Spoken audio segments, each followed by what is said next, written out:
Hi అండి, అందరూ ఎలా ఉన్నారు? ఈరోజు మనం చూద్దాం కలర్‌ఫుల్ అండ్ టేస్టీ ఆమ్లెట్. ఇందుకోసం వేడైన ప్యాన్‌లో కొంత ఆయిల్, అందులో జీలకర్ర మరియు కరివేపాకును వేసి, ఆ తర్వాత ఈ ఎగ్ మిశ్రమాన్ని మనం ఈ విధంగా పోయాలి.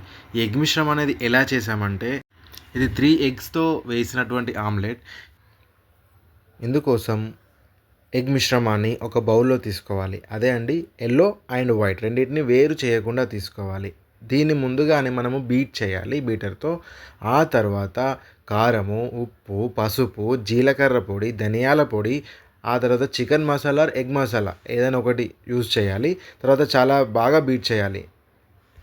చాలా బాగా బీట్ చేయాలి అంటే ఎందుకు అంటే కారము గానీ, ఉప్పు గానీ ఇలాంటి మనం యూజ్ చేసిన పౌడర్స్ అనేటివి ఒక దగ్గరే ఉండిపోతాయి.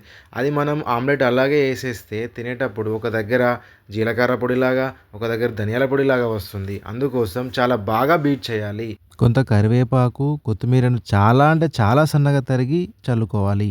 ఎగ్ మిశ్రమాన్ని ప్యాన్‌లో పోసిన తర్వాత చాలా ఈవెన్‌గా స్ప్రెడ్ చేసుకోవాలండి. ఒక దగ్గర లావుగా, ఒక దగ్గర సన్నగా ఉండకుండా చాలా ఈవెన్‌గా స్ప్రెడ్ చేసుకుంటే ఒకే విధంగా ఉంటుంది.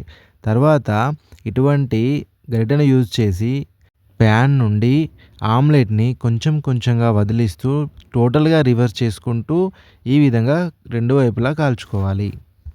అంతే అండి. Perfect omelette ready. అన్నీ సరిగ్గా ఉన్నాయండి. Thanks for watching. Please like and subscribe to my channel. Thank you.